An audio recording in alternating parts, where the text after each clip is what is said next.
La început a fost avântul. Omul primitiv avea nevoie de el ca să vâneze, iar indigenii africani ca să nu fie mâncați de lei. Apoi, pentru că toate acestea trebuiau să poarte un nume, li s-a spus parcurs. Se poartă și în România această disciplină absolut spectaculoasă, arta de a te deplasa altfel decât ceilalți. Parcurs a fost fondat în Franța de către David Bell, inspirat de către tatăl său Raymond Bell, fost combatant în Vietnam. O îmbinare între sport și artă, parcurs este mai mult decât un simplu spectacol. Cum principiul de bază este eficiența în mișcare, pentru mulți dintre practicanții săi a devenit o alternativă rapidă a traversării unui obstacol, ajungând la destinație în cel mai scurt timp. Printre pasionații de această disciplină se numără și Florin Mârza. Este gălățean, are 22 de ani și practică parcurs. Îl cunoaște multă lume, internetul este plin de filmulețe în care acesta ignoră gravitația și găsește mereu o liană imaginară pentru a sări de la stânga la dreapta și de jos în sus cu o abilitate desprinsă parcă din filme. Pentru Florin, parcurs reprezintă un mod de a se relaxa. Ce constă aceste antrenamente? Presupun că nu poate oricine face acest lucru. Poate oricine să facă acest lucru cu puțin mai mult antrenament. Totul este să te documentezi înainte de a începe antrenamentele. Când începi, trebuie să începi cu niște antrenamente de condiționare, să-ți întărești corpul pentru a fi capabil să reziste la șocurile care le va întâmpina în această călătorie. Cu o privire ageră, apreciază cu mare atenție distanțele, calculează fiecare mișcare pentru că orice greșeală poate fi fatală. Nu mai există o a doua șansă. M-am documentat pe internet, am văzut că există un forum al practicanților de parcurs din România și erau foarte multe articole traduse acolo și am început să le citesc, am aflat despre ce este vorba cu adevărat în parcurs. Am aflat că nu este decât un simplu sport în care te arunci cu capul înainte fără să îți asumi niciun risc. Părinții tăi ce spun despre ceea ce faci tu? Totuși este un sport periculos. Te susțin? La început nu prea mă susțineau, credeau că le era frică să nu mă accidentez, să nu pățesc ceva grav, dar cu timpul le-am demonstrat că pot avea încredere în mine. Că parcurs nu te antrenează numai fizic, ci îți întărește și psihicul. Este o pasiune ceea ce faci tu sau pe viitor ai de gând să faci chiar o meserie din chestia asta? La început era pur și simplu ceva distractiv pentru mine, dar cu timpul, aflând toată filozofia parcursului, a devenit un mod de viață. Asta este ceea ce îmi place mie să fac. Cum altcineva fumează, mie îmi place să mă antrenez. Și nu cred că va deveni o meserie, este pur și simplu o pasiune. Nu fac asta pentru faimă sau avere. Sky Pitch, piciul cerului. Atunci când oamenii sunt neobișnuiți și fac lucruri neobișnuite, sunt remarcați. Așa că nu este o surpriză că celebrul canal Discovery Channel l-a luat în vizorul său și l-a arătat lumii întregi pe piciul cerului. În 2009 am fost într-o excursie în Franța, în orașul din care a luat naștere parcursul, și am avut de-a face cu mentalitatea oamenilor de acolo. Când m-am întors, am văzut că toată lumea, nimeni nu aprecia ceea ce făceam și nimeni nu înțelegea. Erau foarte puțini oameni care știau ceea ce făceam. Și m-am decis să fac un documentar în care să mă fac înțeles și să explic ceea ce înseamnă parcurs și chiar să transmit o mică parte din experiența acumulată de mine. Și cei de la Discovery mi-au văzut documentarul. A fost foarte vizualizat și era chiar în tema proiectului pe care vreau să-l facă. Mai exact, tu ce ai expus întregii lumi în acel documentar? Ideea de bază a parcursului, aceea că nu facem nimic rău, metodele mele de antrenament. Pentru cei care vor să se apuce de acest sport, ne poți spune câteva din metode? Cel puțin pentru un începător. Pentru începători, un avertisment pe care l-aș da este acela de a fi foarte atenți și de a nu se arunca cu capul înainte. Foarte mulți încep a practica parcurs pentru a impresiona sau pentru a fi la modă și nu se interesează despre ce este vorba.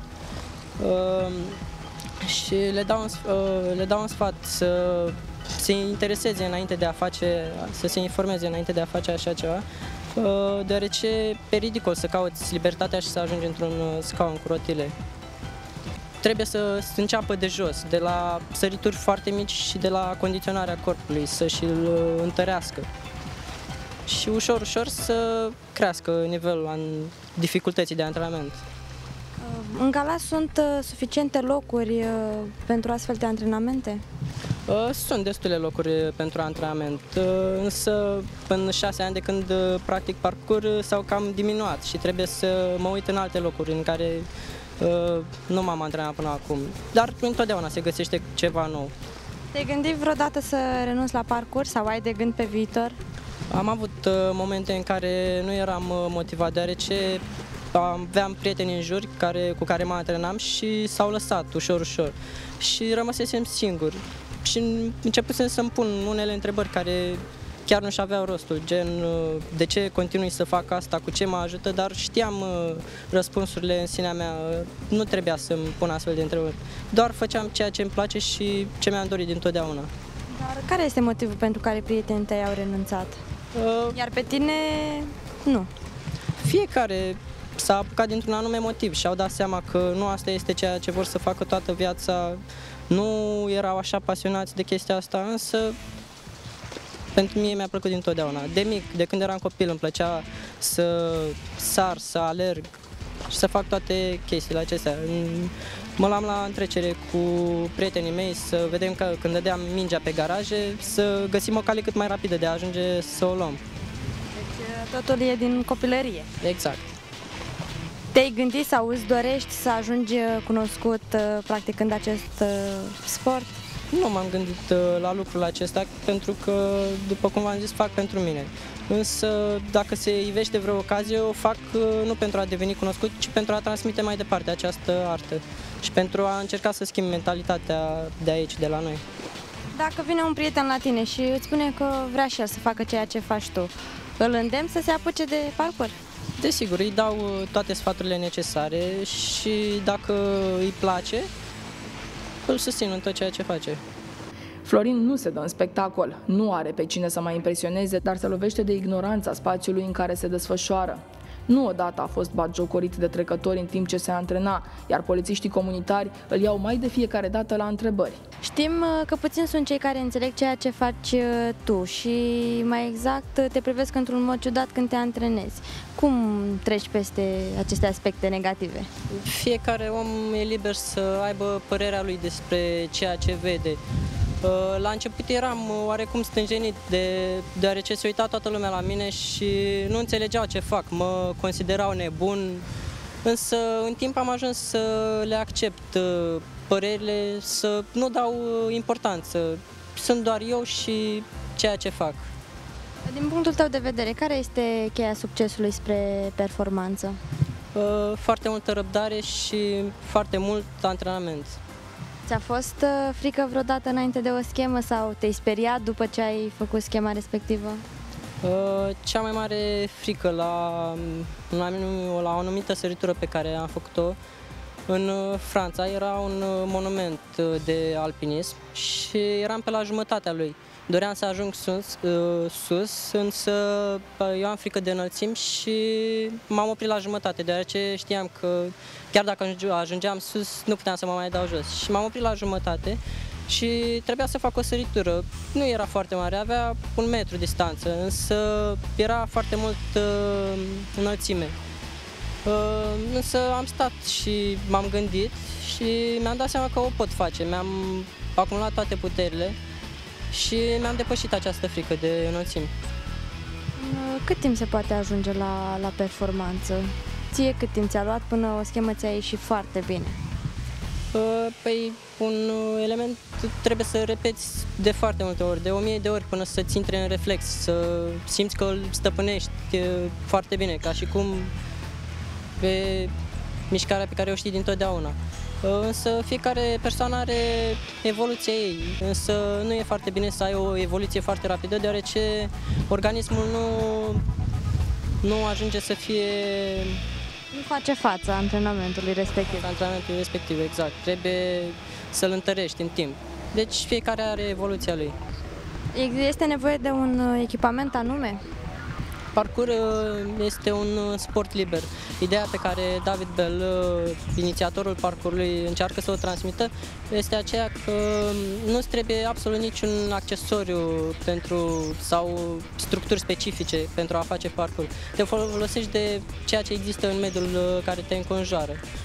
Nu ai nevoie decât de o pereche mai bună de Adidas și o pereche mai largă de pantaloni și un tricou. S-a întâmplat să mergi pe stradă și să vezi un obstacol care să-ți facă cu ochiul, să spunem așa, și să încerci o schemă?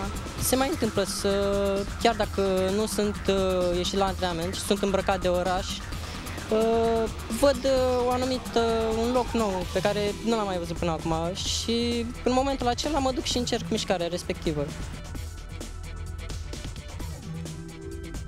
În demonstrația de astăzi, tu ne-ai făcut și alte scheme care nu fac parte din parcurs. Despre ce este vorba?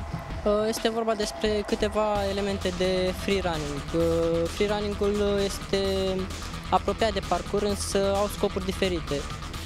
Scopul freerunning-ului este acela de a face spectacol. Nu este importantă eficiența mișcării și rapiditatea și siguranța ca în parcurs.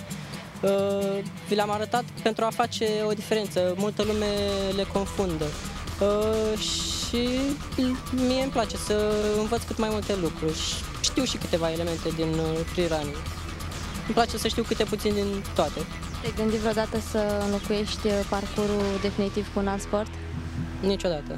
Așadar, parcurs este mai mult decât o artă. Este un mod de viață. Senzații, adrenalină, fiori, putere, fluiditate și control, toate calculate cu maximă atenție.